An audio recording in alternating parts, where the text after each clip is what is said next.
কাজী নজরুল ইসলামের জন্মবার্ষিকী উপলক্ষে বৈকল্পিক পত্রিকার নিবেদন শ্রী শৈলজানন্দ মুখোপাধ্যায়ের স্মৃতিকথা কেউ ভোলে না কেউ ভোলে।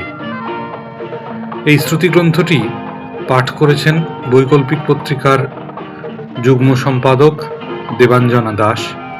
শুরু হচ্ছে শৈলজানন্দ মুখোপাধ্যায়ের স্মৃতিকথা কেউ ভোলে না কেউ ভোলে। আজ পঞ্চম পর্ব।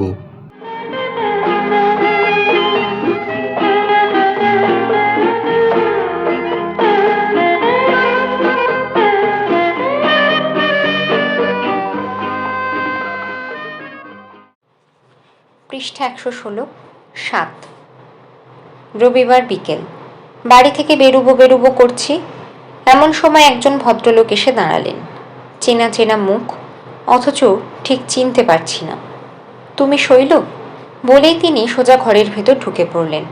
ঘর জোড়া, নিচু তক্তাপোষের ওপর শতরঞ্চি পাতা, আমাদের পড়বার ঘর। হাঁ করে তার মুখের দিকে তাকিয়েছিলাম। জুতো খুলে তক্তাপোষের উপর উঠে দাঁড়িয়ে নিজের পরিচয় তিনি নিজেই দিলেন। শিয়ারশোল স্কুলের টিচার আমি, নজরুল আমার ছাত্র। পায়ে হাত দিয়ে প্রণাম করলাম।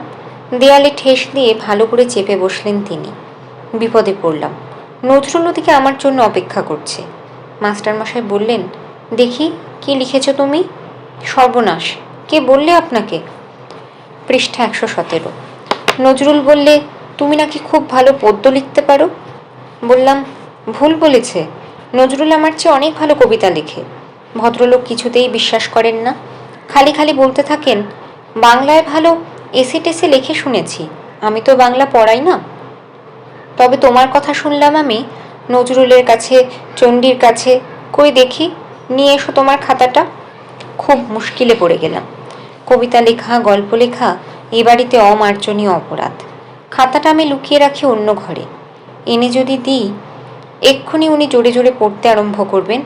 আর সেই পড়া যদি সিতু চাকরটা শোনে, তো যেমন করে হোক উপরে গিয়ে রায় সাহেবকে জানিয়ে আসবে। তার চেয়ে কবিতার খাতাটা পকেটে নিয়ে মাস্টারমশাইকে বাগানে নিয়ে গিয়ে বসাই ভালো। বাগানের পাশেই নজরুলের বোর্ডিং। ছুটে গিয়ে তাকেও ডেকে আনবো। চট করে জামাটা গায়ে দিয়ে বললাম, আসুন স্যার আমার সঙ্গে। কোথায়? উঠবার ইচ্ছা তার ছিল না। বললেন, তার চেয়ে তোমার খাতাটা আমাকে দাও, কাল আমি তোমাকে ফিরিয়ে দিয়ে যাব। খাতা নিয়েছি, আপনি আসুন। বলেই তাড়াতাড়ি তাকে তুলে নিয়ে গেলাম। আমার খাতাটা তাকে দেখাতে লজ্জা করছে। বাগানের দিকে যেতে যেতে মাস্টারমশাইকে বললাম, আপনি স্যার নজরুলের কবিতা পড়েননি, তাই বলছেন। আমার খানিকটা মুখস্থ আছে, শুনবেন? এই বলে নজরুলের রানীর গড় কবিতার আরম্ভটা তাকে শুনিয়ে দিলাম। পৃষ্ঠা 118। ওই ঝাউয়ের পাহাড়ে নীরব চিতাটি রানীমার, ও যে দপদপ জলে, লোকে বলে আলো আলেয়ার। এই নিবে যায়, এই জ্বলে ওঠে, থমকি চমকি পিছু দিকে ছোটে, মিশে যায় শেষে রাজগড়ে উঠে, আবার তেমনই আঁধিয়ার। ওই শোনা যায় দুপোহর রাতে ঝটিকার মুখে হাহাকার, ওগো রানীমার, আহা রানীমার। ওই ঝাউয়ের পাহাড়ে নীরব চিতাটি রানীমার। আরও বলতে যাচ্ছিলাম, মাস্টারমশাই আমাকে থামিয়ে দিলেন। বললেন, তাহলে নজরুলকেই বলি, না কি বলো? কি বলবেন?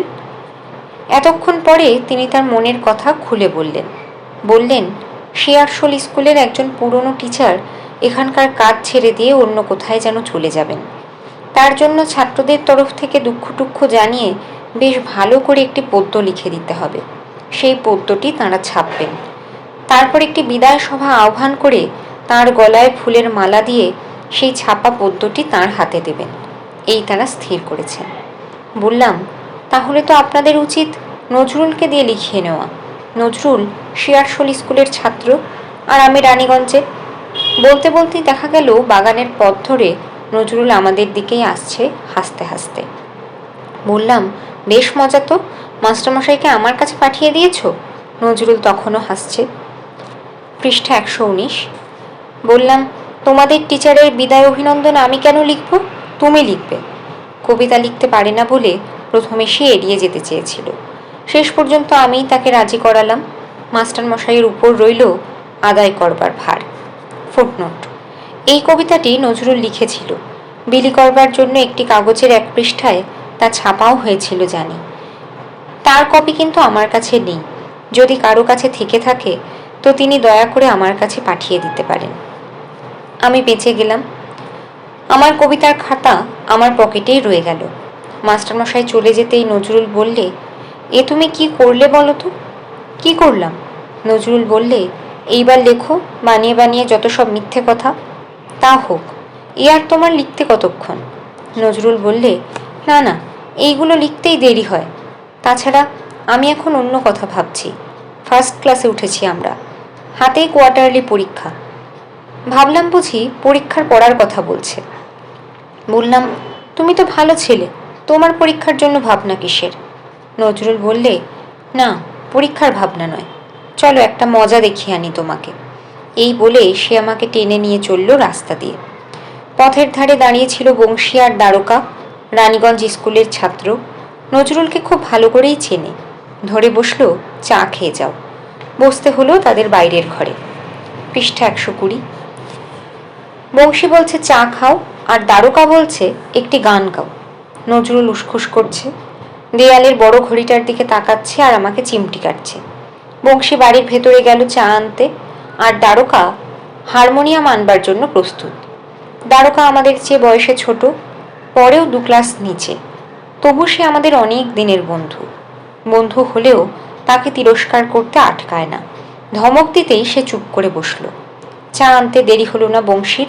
চা খেয়েই উঠলাম। বললাম, খুব জরুরি একটা কাজ আছে নজরুলের। জরুরি কাজটা যে কি তখনও আমি জানি না। কিন্তু পথে যেতে যেতে আবার ডাক পড়ল পেছনে, শোনো শোনো, যাচ্ছ কোথায়? এই রে, গোপেশ্বর ডাকছে। সুপ্রসিদ্ধ ভাস্কর গোপেশ্বর পাল, বিলেত থেকে যিনি যথেষ্ট সম্মান নিয়ে এসেছিলেন, ভারত জোড়া খ্যাতি লাভ করেছিলেন যে প্রতিভাবান শিল্পী, স্বর্গীয় সেই গোপেশ্বরের জীবনের একটি অজানিত অধ্যায় আমাদের জীবনের সঙ্গে জড়িয়ে আছে। অনন্য সাধারণ প্রতিভাধর সেই হতভাগ্য শিল্পী জন্মগ্রহণ করেছিল ইংরেজের রাজত্ব ভারতবর্ষের এই বাংলাদেশে। তাই তার যৌবন দিনে আপন গন্ধে ফিরি মাতোয়ারা কস্তুরী মৃগ সম ছুটে বেড়াচ্ছিল যেখানে সেখানে। যে বিদ্যায় ছিল তার জন্মগত অধিকার, তার কোনো সম্মান নেই, স্বীকৃতি নেই। কি করবে সে? কোথায় যাবে? কিছুই ঠিক করতে না পেরে একদিন একটি সুটকেস হাতে নিয়ে হাজির হয়েছিল আমাদের সেই কয়লা কুঠির দেশে, রানীগঞ্জে। আমাদের সঙ্গেই হলো তার প্রথম পরিচয়। আমরা মুগ্ধ হয়ে গেলাম তার কাজ দেখে। আমাদের স্কুলের খাতা টেনে নিয়ে তারই একটা সাদা পাতায় পেন্সিল দিয়ে যাকে দেখলে তারই চেহারা এঁকে দিলে। পৃষ্ঠা 121। 1 মিনিটে অর্জুনপটির রাস্তার ধারে ছোট একটি ঘর ভাড়া নিয়ে আস্তানা গাড়লে। তারপর আরম্ভ হলো তার মাটির কাজ। আমাদের যাকে হোক একজনকে টুলের ওপর বসিয়ে তার মুখের দিকে তাকিয়ে তাকিয়ে মাটি দিয়ে তার এমন মূর্তি গড়ে দিলে আমরা তো দেখে অবাক। ঘড়ি ধরে মাত্র 5 মিনিটে তার ভেতরেই মূর্তি শেষ, নির্ভুল, নিখুঁত, একেবারে হুবহু প্রতিমূর্তি। কিন্তু বিনামূল্যে এরকম বন্ধুকৃত্য আর কতদিন চলে? টাকা কোথায়? গোপেশ্বর বললে, 10টি টাকা পেলেই এই রকম মূর্তি গড়ে দেব। আমরা প্রচার করে দিলাম সর্বত্র। সারা শহর ভেঙে লোকজন আসতে লাগলো, কিন্তু টাকা দিয়ে কেউ কাজ করাতে চাইলে না। আমরা যাই, বসি, গল্প করি, কত রকমের কত জল্পনা কল্পনা চলতে থাকে। আমরা বলি, স্কুল করো, আমরা সবাই তোমার ছাত্র হব। গোপেশ্বর হাসে আর বলে, সেরকম স্কুল এখানে চলবে না। বড় বড় মূর্তি গড়বার কিছু অর্ডার যদি পাই তো আরও কিছুদিন থাকি তোমাদের কাছে। কিছু না পেয়েও সে রইল। আমরাও তাকে ছাড়তে চাইতাম না, সেও আমাদের ছাড়ত না। নজরুল একদিন গিয়েছিল আমার সঙ্গে। শিয়ারশোল স্কুলের 10ম শ্রেণীর ছাত্র, আমার বন্ধু। এই তার পরিচয়। গোপেশ্বর তার মুখের পানে বার কতক তাকালে। তারপর আমরা যখন উঠে আসছি, গোপেশ্বর আমাকে একটু আড়ালে ডেকে নিয়ে গিয়ে বললে, রবিবার দুপুরে তোমার এই বন্ধুটিকে নিয়ে আসবে এখানে। মুন্ডু তৈরি করবে বুঝি? গোপেশ্বর বললে, হ্যাঁ। বললাম, তবে যে সেদিন বললে টাকা পয়সা না পেলে ও কাজ আর করবে না। আজও আমার বেশ মনে আছে। গোপেশ্বর বলেছিল, তোমার এই বন্ধুটি একদিন মস্ত বড় হবে, সে চিহ্ন আমি দেখেছি ওর মুখে। পৃষ্ঠা 122। নজরুলকে আমি সে কথা বলেছিলাম, বলা বোধহয় আমার উচিত হয়নি। বলেছিলাম বলেই বোধহয় কোনো রবিবার দুপুরেই তাকে আনতে পারিনি গোপেশ্বরের কাছে। আজ সেই গোপেশ্বর ডাকছে। নজরুল বললে, বলো আর একদিন আসবো। পেছন ফিরে সেই কথাই বলতে গেলাম গোপেশ্বরকে। কি মজা দেখাবে নজরুল? দেখেই আসা যাক। একটু তাড়াতাড়ি হাঁটতে হলো। নজরুল বললে, তুমি দেরি করে দিলে, অর্থাৎ বংশীর বাড়িতে চা খাওয়ার অপরাধে অপরাধী আমি। বললাম, মজা দেখা তাহলে হলো না বলো? নজরুল কিন্তু তখনও ছাড়েনি। বললে, চলোই না। গেলাম স্টেশনে। ওভারব্রিজের ওপর দিয়ে দাঁড়ালাম ডাউন প্ল্যাটফর্মে। হাওড়া থেকে একখানা ট্রেন আসবে। লোকজনের আসা যাওয়া শুরু হয়ে গেছে। এ সময় এখানে আসা আমাদের উচিত হয়নি, তবে স্টেশনের কর্মচারীরা সবাই আমাদের চেনে, এই যা ভরসা। নজরুলকে জিজ্ঞাসা করলাম, কেউ আসবে নাকি? ডিস্ট্যান্ট সিগন্যালের দিকে উদ্গ্রীব হয়ে তাকিয়ে আছে নজরুল। জবাব দিলে না। দেখতে দেখতে প্ল্যাটফর্ম কাঁপিয়ে ট্রেন এসে দাঁড়ালো। সামনের কামরায় বাঙালি পল্টনের দল। খাকি পোশাক পরা নানান বয়সী ছেলেরা যুদ্ধে চলেছে। নজরুল প্রথমেই হাত তুলে বলে উঠল, বন্দে মাতরম। তারাও সমস্বরে জবাব দিলে, বন্দে মাতরম। পৃষ্ঠা 123। গাড়ি থেকে নেমে যেসব যাত্রী চলে যাচ্ছিল তারাও দাঁড়িয়ে পড়ল আমাদের পেছনে। দল আমাদের ভারী হয়ে গেল। বুঝুক না বুঝুক তারাও চেঁচাতে লাগলো আমাদের সঙ্গে। সারা স্টেশন মুখরিত হয়ে উঠল বন্দে মাতরম ধ্বনিতে। লোকজন সব দাঁড়িয়ে পড়ল চারদিকে। গাড়ি ছেড়ে দিলে। জানলায় মুখ বের করে হাত নেড়ে রুমাল নেড়ে পল্টন ছেলেরা চলে গেল। নজরুল এক দৃষ্টে সেই দিকে তাকিয়ে রইল। যারা দাঁড়িয়ে পড়েছিল তাদের ভেতর থেকে কে একজন যেন জিজ্ঞাসা করলে, এরা কে ভাই, কোথায় যাচ্ছে? জবাব আমাকে দিতে হলো না। তাদেরই একজন বললে, বাঙালি পল্টন, লড়াই করতে যাচ্ছে। তারপরেই শুরু হলো মন্তব্য। এরা লড়াই করবে কি বলছেন? কামান বন্দুকের আওয়াজেই দাঁত লেগে যাবে যে। আর একজন বললে, অকালে মৃত্যু আছে কপালে, তাই চলল মরতে। সবগুলোই তো ছেলে মানুষ, বাপমা ছেড়ে দিলে কেমন করে? এমনই সব কথা শুনতে শুনতে আমরা বেরিয়ে এলাম স্টেশন থেকে। নজরুল এতক্ষণ একটি কথাও বলেনি। আমি প্রথমে তার নীরবতা ভঙ্গ করলাম। বললাম, এই মজা তুমি আমাকে দেখাতে নিয়ে এলে? জবাবে সে শুধু আমার হাতখানা চেপে ধরে বললে, যাবে? সে কি বলতে চায় বুঝলাম। কেন জানি না, সেদিন তার এই প্রশ্নের জবাব দিতে আমার এক মুহূর্ত দেরি হয়নি। বললাম, হ্যাঁ যাব। পথের ধারে কেরোসিনের বাতি জ্বলছে। মাথার উপর প্রকাণ্ড অশ্বত্থ গাছের পাতায় পাতায় একটানা আওয়াজ উঠছে। পথের ধুলোর ঝাপটা এসে লাগলো মুখে। চোখ মুখ বন্ধ করে দুজনে দুজনকে জড়িয়ে ধরলাম। শহরে তখন নিত্য নতুন পোস্টার পড়ছে, নানা রকম রং বেরঙের। পৃষ্ঠা 124। বড় বড় পোস্টার আঁটা হচ্ছে শহরের অলিতে গলিতে। কত বিচিত্র তার ছবি, কত বিচিত্র তার ভাষা। বাঙালি যুবকদের উদ্বুদ্ধ করবার চেষ্টা চলছে ক্রমাগত।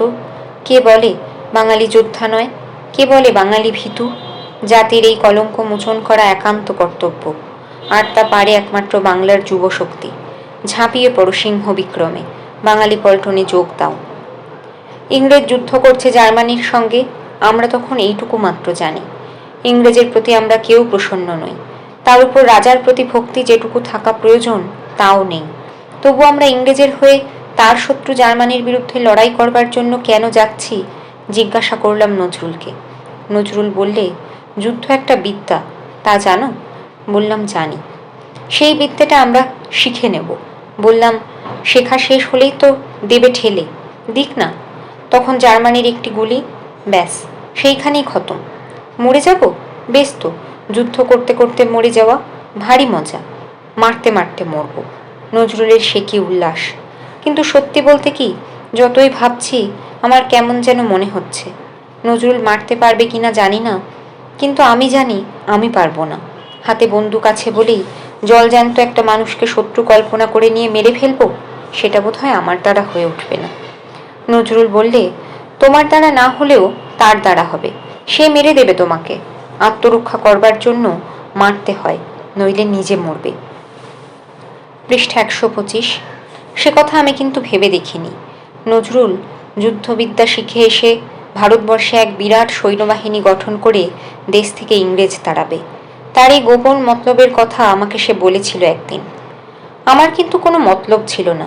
আমি যেতে চেয়েছি সঙ্গ সুখে। নজরুল চলে যাবে রানীগঞ্জ ছেড়ে, আর আমি এইখানে একা পড়ে থাকবো। রোজ 10টার সময় বই খাতা নিয়ে স্কুলে যাব, আর বিকেলে ফিরে আসবো। একঘেয়ে নির্বান্ধবে নিরানন্দ জীবন আমি চাইনি। তার উপর যুদ্ধ কথাটার একটা উত্তেজনা আছে। আমি তখন অপরিণত বয়স্ক এক কিশোর।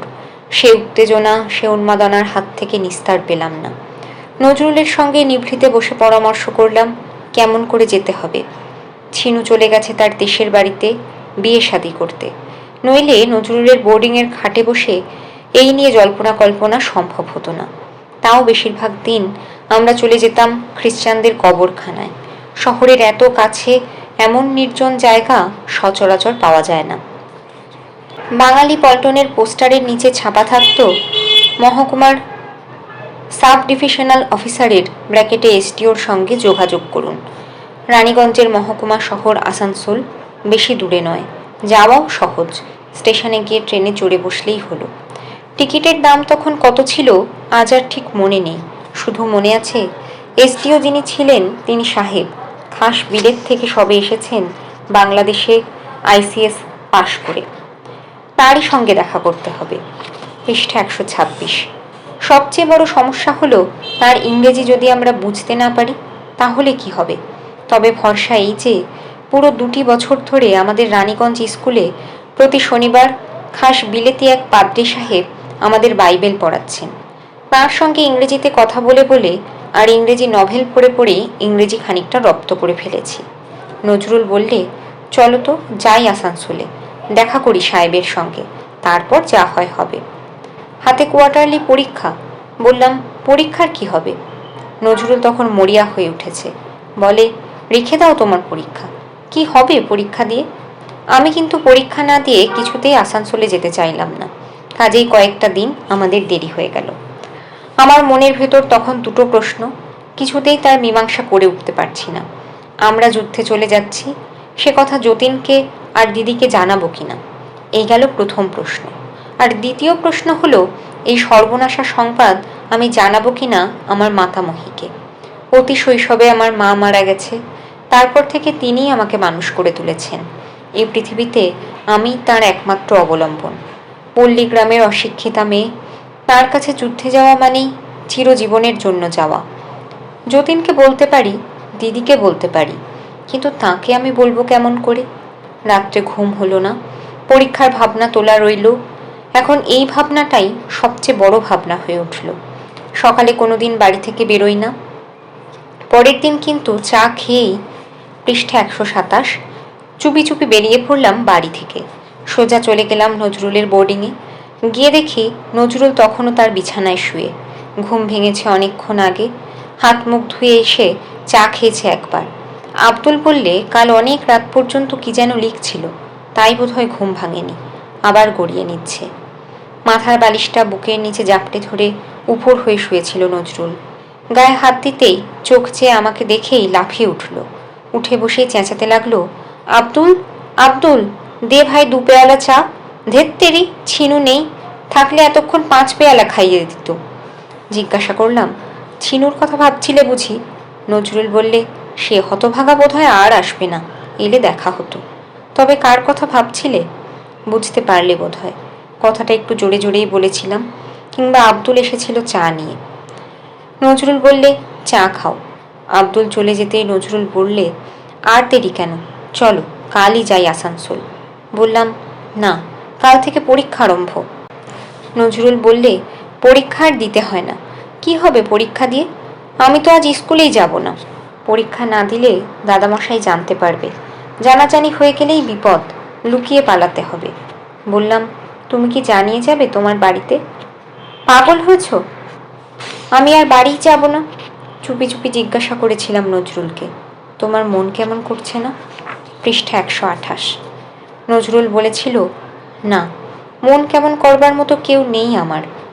এর উপর আর কথা চলে না। আমার পরীক্ষা আরম্ভ হলো। নজরুলের স্কুলে পরীক্ষার দিন ধার্য হয়েছিল তারও পরে। কীরকম পরীক্ষা দিলাম জানি না, সে কদিন নজরুলের সঙ্গে দেখাও করিনি।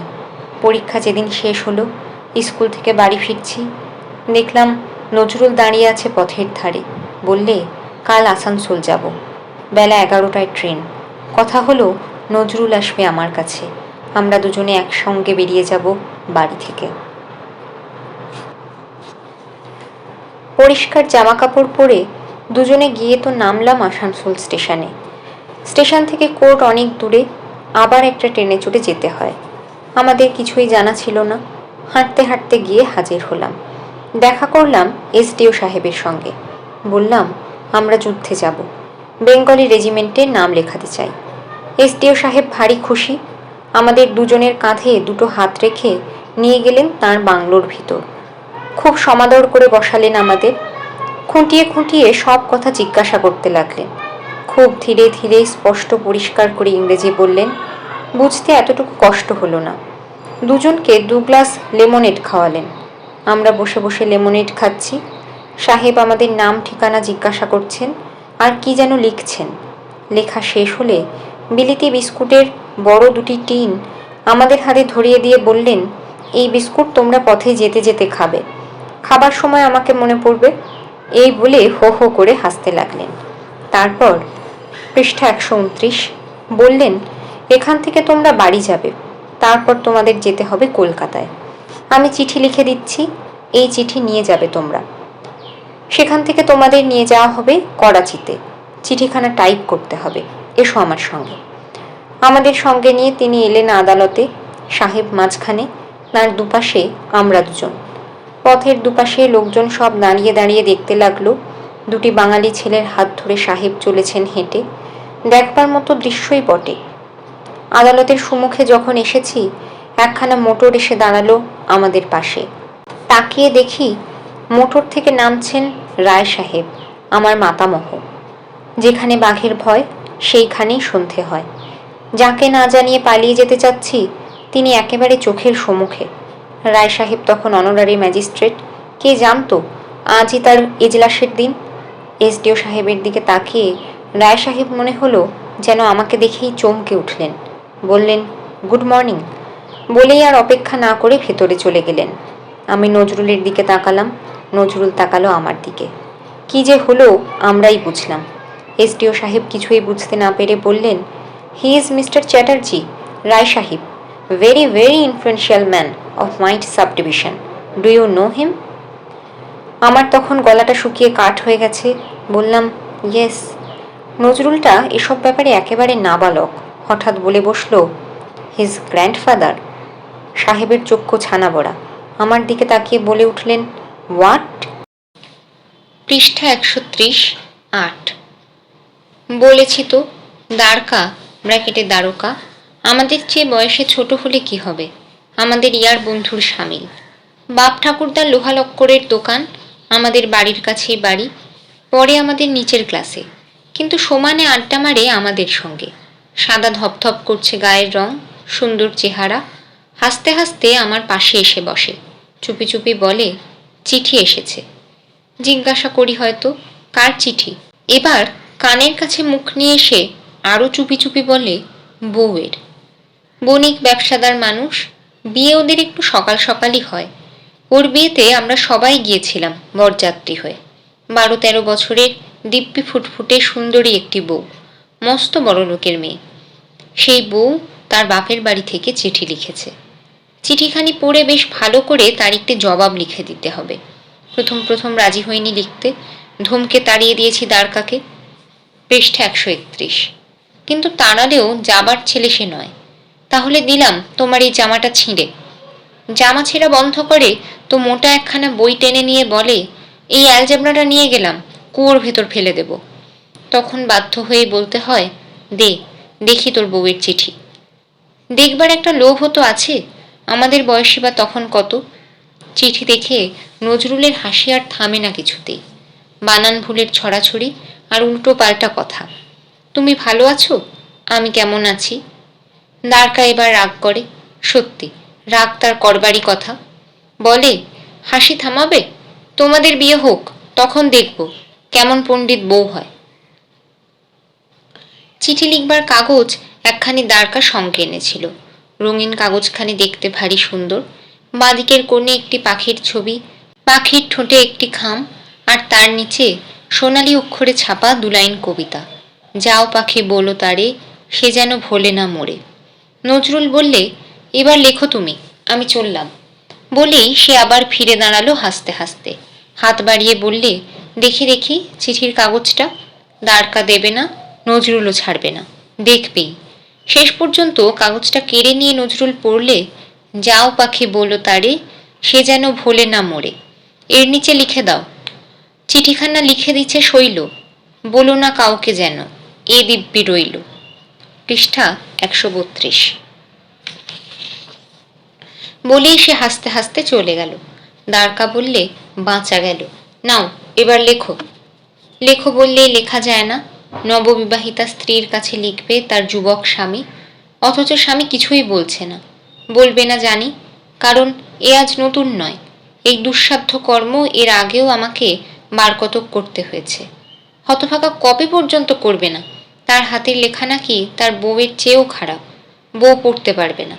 তারপর যখন ধরা পড়বি, পড়ব, তুমি লেখো তো। এই আমাদের দ্বারকা। সেদিন এসডিওর চিঠি নিয়ে আসানসোল থেকে ফিরছি নজরুল আর আমি। রানীগঞ্জ স্টেশনে ট্রেন থেকে নামতেই দেখি দ্বারকা দাঁড়িয়ে আছে বেরিয়ে যাবার গেটটার পাশে। জিজ্ঞাসা করলাম, তুই এখানে কি জন্য এসেছিস? সে কথার জবাব না দিয়ে দ্বারকা বললে, তোমরা যুদ্ধে যাবে? তুই জানলি কেমন করে? দ্বারকা বললে, শহরের সবাই এতক্ষণে জেনে গেছে। তোমাদের বাড়ি থেকে 3 জন চাকর বেরিয়েছে তোমাকে খুঁজতে, বাড়ি বাড়ি খুঁজে বেড়াচ্ছে। রায় সাহেব তোমাদের দেখে এসেছেন আসানসোলে। নজরুলের মুখের দিকে তাকালাম, সে হাসছে। বললাম, তুমি হাসছো? নজরুল বললে, তোমার এখনো ভয় করছে? কিন্তু এখন আর তোমাকে কেউ কিছু বলবে না, এই আমি বলে রাখলাম, দেখো। পৃষ্ঠা 133। স্টেশন থেকে বেরিয়ে এলাম। সম্মুখে শহরে ঢুকবার পথ। পথের দুপাশে তখন আলো জ্বলছে। সবে সন্ধ্যা নেমেছে আমাদের সেই কয়লা কুঠির দেশে। পাশাপাশি চলেছি আমরা 3 বন্ধু। দ্বারকা কথা বলছে না। তার দিকে তাকিয়ে জিজ্ঞাসা করলাম, কি রে, কথা বলছিস না যে? কিন্তু অবাক হয়ে গেলাম তার মুখের দিকে তাকিয়ে। চোখ দুটো তার জলে ভরে এসেছে, আর সেই জলের উপর রাস্তার আলো পড়ে চিকচিক করছে। আলোর খুঁটিগুলো একটু দূরে দূরে। আবার আমরা অন্ধকারের ভেতর দিয়ে চলেছি। এই অবসরে কোঁচার খুঁট দিয়ে দ্বারকা তার চোখ দুটো চট করে মুছে নিলে। তার সে অশ্রু সজল চোখ আর দেখতে পেলাম না, কিন্তু যা দেখলাম তার মূল্য বড় কম নয়। খানিক বাদে পথ চলতে চলতে দ্বারকা আমার হাতটা চেপে ধরলে। বললে, কি এমন দুঃখ তোমার মনে, যার জন্য তুমি এমনি করে চলে যাচ্ছ? বলতে বলতে গলাটা তার ধরে এলো। বললাম, দুঃখ না থাকলে কি যেতে নেই? কোনো জবাব পেলাম না তার কাছ থেকে। তুই কি ভেবেছিস আমরা আর ফিরবো না? তারও কোনো জবাব নেই। ভাবছিলাম আজ আর বাড়ি ফিরবো না, যেখানে হোক রাতটা কোনো রকমে কাটিয়ে কাল সকালেই পালাবো রানীগঞ্জ থেকে। নজরুলকে বললাম, চলো কালই চলে যাই কলকাতা। নজরুল বললে, কলকাতায় থাকবে কোথায়? থাকবার জায়গা অবশ্য আছে, কিন্তু সেখানে যাওয়া চলবে না। বংশীর বাড়ির কাছাকাছি যেতেই দেখি বংশী দাঁড়িয়ে আছে পথের ধারে। পৃষ্ঠা 134। বংশী বললে, চলো, আমিও যাব। দ্বারকা নতুন বিয়ে করেছে, নইলে তাকেও সঙ্গে নিতাম। দ্বারকা চুপচাপ একপাশে দাঁড়িয়ে, সে যেন বোবা হয়ে গেছে। দেখতে দেখতে লোক জড়ো হয়ে গেল বিস্তর। পানের দোকান ছেড়ে ভজুয়া পর্যন্ত এসে দাঁড়ালো আমাদের দেখবার জন্য। ভজুয়া বললে, দুগিয়াকে সঙ্গে নিয়ে যাও বাবু, ব্যাটা আমাদের ভারী জ্বালাচ্ছে। সত্যিই তো, যে লোক জ্বালাচ্ছে তার হাত থেকে নিষ্কৃতি পাবার এত সহজ উপায় আর কি হতে পারে? যুদ্ধে যারা যাচ্ছে তারা স্বেচ্ছায় মৃত্যুবরণ করছে, এই তাদের দৃঢ় বিশ্বাস। এরা যখন আর ফিরে কোনোদিনই আসবে না, তখন দুগিয়াকে কোনো রকমে এদের সঙ্গে ঠেলে দিতে পারলেই ব্যাস, জ্বালা জঞ্জাল চুকে যাবে চিরদিনের জন্য। মরে তো ওই বেটাই আগে মরবে। দুগিয়াকে দেখেছেন আপনারা শিকার সাহেবের বাংলোয়। অস্থি চর্মসার, লম্বা লিকলিকে একটি ছোকরা, চেহারা দেখে বয়স অনুমান করা শক্ত। সেই দুগিয়া বেটাই আগে মরবে। নজরুল হাসতে লাগলো দুগিয়ার নাম শুনে। বললে, ওকে নেবে কেন ভজহরি? ভজহরি বললে, নিতেও পারে বাবু, বেটা দেখতে অমনি, কিন্তু ওর হাড়গুলো ঠিক লোহার মতো শক্ত। আপনাদের আর কি, নিয়ে যান সঙ্গে করে, নিজের পয়সায় যাবে, না নেয় তো ফিরে আসবে। দুগিয়ার কথা নিয়ে হাসাহাসি করছি। এমন সময় যা ভয় করেছিলাম তাই হলো। আমাদের বাড়ির দুজন চাকর, সিতুয়া আর নান্নু এসে দাঁড়ালে। বললে, চলুন, বড়বাবু ডাকছেন। আমি একাই যাচ্ছিলাম। নান্নু নজরুলের দিকে তাকিয়ে বললে, আপনিও আসুন, বাবু আপনাকেও নিয়ে যেতে বললেন। পৃষ্ঠা 135। গিয়ে দাঁড়ালাম রায় সাহেবের কাছে। ভয়ে ভয়ে গিয়ে দাঁড়ালাম আমরা দুজনে, নজরুল আর আমি। দোতলার ঘরে আলো জ্বলছে, মার্বেল ফ্লোরের ওপর কাশ্মীরি কার্পেট পাতা। জানলার কাছটিতে যেমন তিনি প্রত্যহ বসে বসে কাজকর্ম করেন, সেদিনও তেমনই বসেছিলেন। নজরুলের দিকে তাকিয়ে তিনি মুখ তুলে তাকালেন, বললেন, বসো। দুজনেই বসলাম কার্পেটের ওপরে। রায় সাহেব কথা খুব কম বলেন, সেদিন মনে হলো যেন আরও বেশি গম্ভীর। তার গায়ের রং ছিল খুব ফর্সা, বুক পর্যন্ত লম্বা দাড়িতে তখন সবেমাত্র পাক ধরেছে। আমার দিকে তিনি তাকাচ্ছেন না। আবার তিনি নজরুলের দিকে তাকিয়ে বললেন, শুনেছি তুমি খুব ভালো ছেলে, কিন্তু লেখাপড়া তো তোমার এখানেই শেষ। নজরুল জবাব দিলে না। তিনি আবার বললেন, তোমার বাড়ির অবস্থা ভালো নয়, আমি শুনেছি। তার উপর তুমিই বাড়ির বড় ছেলে। যাকগে, সেসব ভাবনা তোমার। এই বলে তিনি কিছুক্ষণ চুপ করে কি যেন ভাবলেন। তারপর জিজ্ঞাসা করলেন, এই যে যুদ্ধে চলে যাওয়া, এটি বেরুলো কার মাথা থেকে? নজরুল বলতে যাচ্ছিল, তার মাথা থেকে বেরিয়েছে। আমি তাকে থামিয়ে দিলাম, বললাম, আমার। আমি চাইনি নজরুলের উপর রায় সাহেবের ধারণা খারাপ হোক, চাইনি যে তিনি ভাবুন এ ব্যাপারে নজরুলের উৎসাহ আমার চেয়ে বেশি। কি তিনি ভাবলেন বুঝলাম না। বললেন, তাহলে কবে যাচ্ছ তোমরা কলকাতায়? নজরুল বললে, পরশু। বলেই নজরুল তার জামার পকেট থেকে এসডিও সাহেবের লেখা খামের চিঠিখানা বের করে বললে, এই যে দেখুন না, সাহেব লিখে দিয়েছে। পৃষ্ঠা 136। খামখানি রায় সাহেব নিলেন হাতে করে। খামের মুখ বন্ধ। ম্লান একটু হেসে সেখানে তিনি আবার ফিরিয়ে দিলেন নজরুলের হাতে। বললেন, হাওড়ায় নেমে সোজা তোমরা চলে যাবে সুকিয়া স্ট্রিটের বাড়িতে। আমি একখানি চিঠি লিখে দেব। সেজবাবু সেখানে আছেন, তিনি তোমাদের সঙ্গে করে নিয়ে যাবেন রিক্রুটারের অফিসে। বেঁচে গেলাম। রায় সাহেব নিজেই সব ব্যবস্থা করে দিলেন। বললেন, যাও, লেখাপড়া তো চুকিয়ে দিলে, এখন তোমরা স্বাধীন, যা খুশি তাই করোগে। বুঝতে পারছি মেয়েরা উঁকি ঝুঁকি মারছে। বুক ফুলিয়ে হাসতে হাসতে আমরা নিচে নামছি। পেছন থেকে মনে হলো যেন মামিমা ডাকছেন। বলে গেলাম, আসছি। মেয়েদের সম্মুখে গিয়ে দাঁড়াতে লজ্জা করছে। পাশ কাটিয়ে ভাবলাম পালিয়ে যাই নজরুলের বোর্ডিংয়ে, কিন্তু রাস্তায় গিয়ে নামতেই দেখি সম্মুখে দুগিয়া দুহাত বাড়িয়ে আমাদের পথ আগলে দাঁড়িয়ে। এমন পান খেয়েছে যে মুখের দুকশ বেয়ে রস করাচ্ছে। হাসতে হাসতে বললে, আমি শুনেছি। কি শুনেছিস? দুগিয়া বললে, আমাকে নিয়ে যেতেই হবে। তোকে নেবে না যে? না নেয় আমি ফিরে আসবো। তারপরেই চলল তার পায়ে ধরা আর কান্না। নিয়ে তাকে যেতেই হবে, আমাদের কাছ থেকে প্রতিশ্রুতি সে আদায় করে নিলে তবে ছাড়লে। নজরুল চলে গেল তার বোর্ডিংয়ে, আর আমি গেলাম বাড়ির ভেতর। মামিমা ডেকেছেন, যেতেই হবে। চুপি চুপি গিয়ে দাঁড়ালাম মামিমার কাছে। আমার একখানা হাত চেপে ধরে তিনি বললেন, এ কি করলি বল দেখি। পৃষ্ঠা 137। হাতটা তার থরথর করে কাঁপছে। আমিও তার মুখের দিকে তাকাতে পারছি না। এই অস্বস্তিকর অবস্থা থেকে নিষ্কৃতি পাবো বলেই পালাতে চেয়েছিলাম কাউকে কিছু না জানিয়ে। হঠাৎ আমার হাতটা মামিমা ছেড়ে দিলেন। মুখ তুলে চাইতেই দেখি রাঁধুনি বামনি মোক্ষদা এসে দাঁড়িয়েছে দৌড় আগলে। মামিমা আমার হাতটা কেন ছেড়ে দিলেন বুঝতে দেরি হলো না। বাংলাদেশের অনেক কবি, অনেক সাহিত্যিক নারী জাতির গুণ বর্ণনা করেছেন, কিন্তু তাঁরা বোধ হয় আমাদের এই মোক্ষদাকে দেখেননি। দেখলে কলম তাদের নিশ্চয়ই থেমে যেত, অতখানি প্রাণ খুলে লিখতে পারতেন না। মোক্ষদা বলতে আরম্ভ করলে, আহা বাছারে, নড়াইয়ে নাম লেখাতে গেলে কোন দুঃখে বলো দেখিনি। মাঠে ঘাটে মরে পড়ে থাকবি, শেয়াল শকুনিতে ছিঁড়ে খাবে। মামিমা বললেন, আহ থামো না, ছি। কিন্তু থামা দূরে থাক, মোক্ষদা এবার সত্যি সত্যি চোখে কাপড় চাপা দিয়ে চেঁচিয়ে চেঁচিয়ে কাঁদতে লাগলো। এই এতটুকু ছেলেকে এত বড়টি করে তুললে গা, আর সেই ছেলে কিনা আজ জন্মের মতন চলে যাচ্ছে সবাইকে ছেড়ে। আমি ছাড়া সকাল সকাল ভাত খাবার লোক বাড়িতে কেউ ছিল না। আমাকেই শুধু স্কুলের ভাত ওকে রান্না করে দিতে হতো। তাই আমি ছিলাম মোক্ষদার দু চক্ষের বিষ। স্কুলের ভাত আর রাঁধতে হবে না, এই আনন্দেই বোধ হয় সেই মরা কান্নার অভিনয় করে লোক জড়ো করে ফেললে। মামিমা আর আমি দুজনেই ঘরের ভেতর আটকা পড়ে গেছি, কারণ মোক্ষদা তার বিরাট দেহ নিয়ে দাঁড়িয়ে আছে ঘরের ঠিক মাঝখানটিতে। মামিমাই প্রথমে তাকে একটু সরিয়ে দিয়ে ঘর থেকে বেরিয়ে গেলেন। তার পিছু পিছু আমি পথ করে নিলাম একটুখানি। পৃষ্ঠা 138। রানীগঞ্জে রইলাম মাত্র একদিন। এই একটি দিনের স্মৃতি আমি কখনো ভুলব না। পৃথিবীতে থাকবার মেয়াদ আমাদের শেষ হয়ে গেছে, এই কথাটি আমাকে বুঝিয়ে দিয়েছে সকলেই। বুঝবার প্রয়োজন ছিল না, কারণ ওইটিই আমি চেয়েছিলাম। কেন চেয়েছিলাম? জীবনের প্রতি এই বিতৃষ্ণা আমার কেন এসেছিল, সে কাহিনী এখানে অবান্তর। নজরুলের জীবনের নিগূঢ়তম বেদনার কাহিনীও আমি জানি।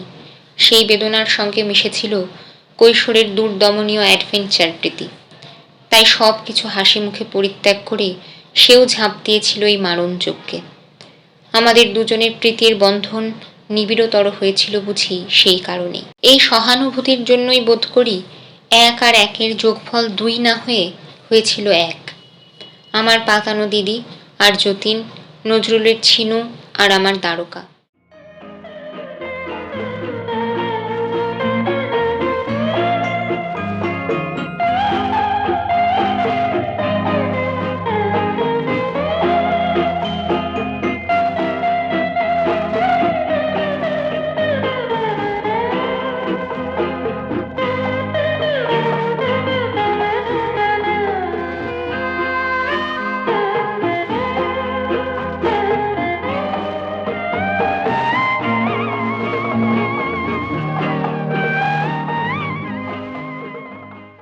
এই শ্রুতিগ্রন্থটি দৃষ্টিহীন এবং কালি লেখা পড়তে অসমর্থ মানুষদের জন্য সম্পূর্ণ অবাণিজ্যিকভাবে রেকর্ড করা হয়েছে। এর কোনো বাণিজ্যিক ব্যবহার আইনত দণ্ডনীয় অপরাধ।